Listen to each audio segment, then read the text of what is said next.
So our minds are primary. Everything that we experience is experienced through our minds, whether it's a sense perception, something you see or hear, or a thought, what we think about the world, so-called world outside. All of it is experienced through our minds. Without our mind, there is no perception. So this is the beauty, one of the aspects of the beauty of the Buddhist teachings is that when we transform our mind, we transform everything because our mind is what creates our world. It creates our experience in a very real sense. We can practice with our motivation. And in fact, that's really what our whole practice is all about.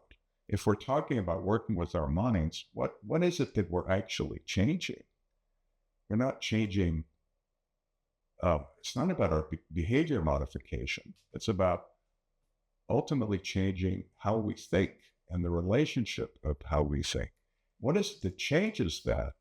The vehicle of that change is working with motivation. So for example, many of us suffer from a poor sense of self-image or self-worth. Maybe not many, maybe all of us do in some way or another. It's basically the human condition.